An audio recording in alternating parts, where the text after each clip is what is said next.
Welcome back श्रोतो. मी तुमची gossip girl आज वैष्णवी तुम्हा सर्वांचं पुन्हा एकदा स्वागत करते. Small FM 90.8 radio station अकलूजवर.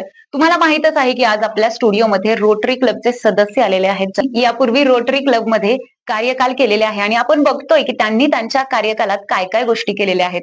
Rotary क्लबची basic ओळख तर आपली झालेलीच आहे. शिशील गांधी सरांनी रोटरी क्लब नेमकं काय करतं, किती शाखा आहेत, सगळं काही सांगितलेलं आहे. त्यांच्या कार्यकालात त्यांनी कल्चरल ऍक्टिव्हिटीज मध्ये भाग घेतलेला आहे. इतकंच नाही तर एक्सरेचा सुद्धा त्यांनी काही गोष्टी सांगितलेल्या आहेत की त्यावेळी एक्सरे मिळणं, त्याचे जे काही शीट्स होते ते अवेलेबल होणं गव्हर्नमेंटच्या ज्या काही शाखा असतात त्या हॉस्पिटलमध्ये मिळणं अशक्य असायचं. तर त्यासाठी देखील रोटरी क्लबने काम केलेलं आहे.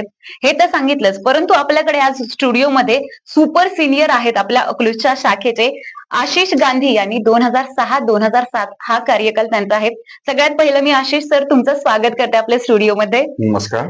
नमस्कार सर.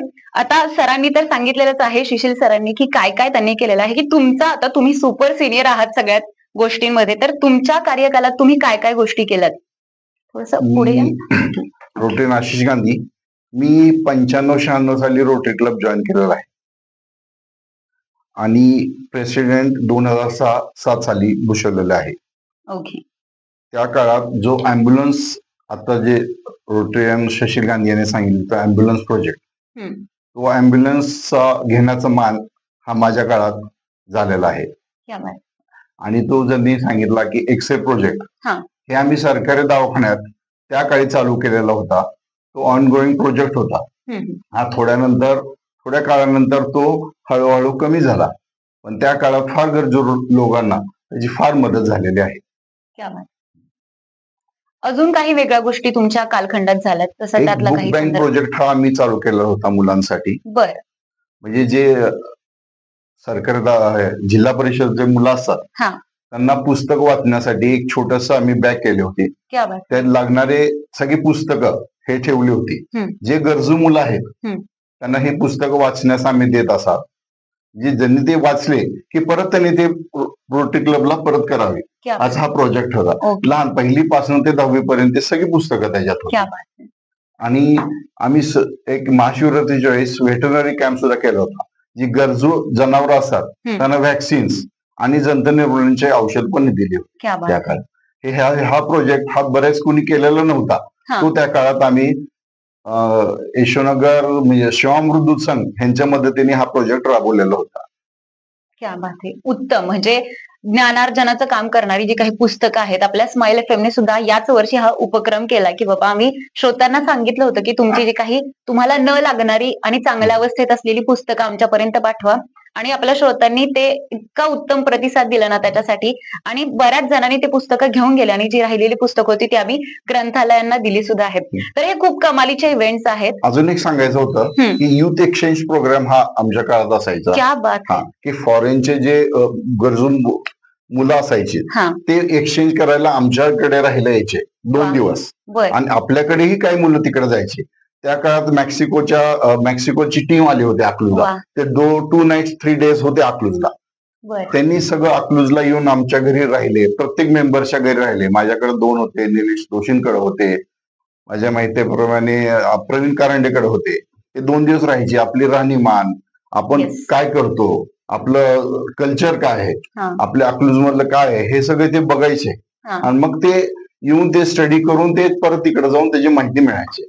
हा एक प्रोग्राम छान होता त्याचा. क्या बात आहे. तर ते होतं ना की एखाद्या देशाची किंवा एखाद्या गावाची जर संस्कृती आपल्याला माहिती करून घ्यायची असेल तर तिथल्या प्रॉपर लोकांसोबत राहणंच हे इम्पॉर्टंट असतं. आणि कमालीची गोष्ट आहे, म्हणजे आफ्रिकेतील लोक इथं येऊन गेले, मेक्सिकोचे, त्यांनी बैलगाडीत बसले, ते त्यांनी साडी कशी नेसायची हे सगळं त्यांनी आवडीने सगळं केलं. पुरणपोळी कशी खायची, काय कसं करायचं, सगळे हे लोक रेकॉर्ड करायचे आणि सगळं शिकायचे हे लोक. क्या बात आहे. म्हणजे खूप कमालीचे इव्हेंट्स. मला वाटतंय की एक खूप एंटरटेनमेंट आणि जी काही संस्कृतीची देवाणघेवाण आहे ती मला वाटतंय खाद्य संस्कृतीतून आणि राहणीमान संस्कृतीतूनच होते. हो ना? हो. अजून कोणत्या गोष्टी याच्या अंडर केल्या तुम्ही? ह्याच्यामुळे एक नवीन मित्र मला मिळाले रोटरी क्लब मध्ये. क्या बात आहे. रोटरी क्लब हे फ्रेंडशिप साठी आहे, फेलोशिप आहे. त्यामुळे इतके नवीन मित्र मिळाले जे आपण पहिले ते 10वी शिकतो त्यानंतर हे फार नवीन समाजातले नवीन काय म्हणतात आपण, नवीन व्यवसायातले लोक आपल्याला भेटायला मिळतात. अगदीच कमाल. म्हणजे सर्वांगीण विकास, जसं की ब्रेक पूर्वी मी म्हटलं की सर्वांगीण विकास करण्याचं म्हणजे समाजाचा विकास करण्याचं काम हे रोटरी क्लबचं आहे. आणि मला एक गोष्ट विचारायची होती की आपल्या रोटरी क्लबच्या माध्यमातून ना बरेच नाटकाचे प्रयोग वगैरे होतात, तर ती काय प्रोसेस असते? एक फंड रेझिंग शो असतो. बर. त्या काळाने फंड रेझिंग शो मध्ये आपण गावातल्या सगळ्या लोकांना तिकीट्स विक्री करतो. त्यातनं जे पैसे गोळा होतात ते आपण युटिलाइज करतो चांगल्या कामासाठी. हा, समाजाला उपयोगी होण्यासाठी त्याचा आपण उपयोग करतो. क्या बात है. आणि आपण तसंच अजून फंड रेझिंग साठी आपण कॅलेंडर प्रोजेक्ट सुद्धा करतो. दरवर्षी आपण कॅलेंडर छापतो.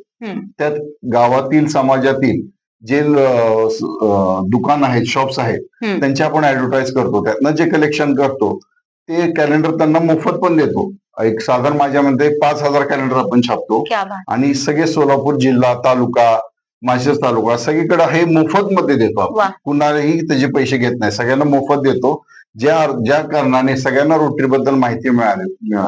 अच्छा, हे त्याचा मागील उद्देश आहे. अगदीच हाच माझा पुढचा प्रश्न होता की जे काही सर्वसामान्य लोक आहेत त्यांना जर या फील्डमध्ये किंवा म्हणजे आता आम्ही या रोटरी क्लबचे सदस्य नाहीत पण आम्हाला काहीतरी करायची इच्छा आहे, तर अशा लोकांनी तुमच्यापर्यंत कसा संपर्क साधावा किंवा काय करू शकतात ते?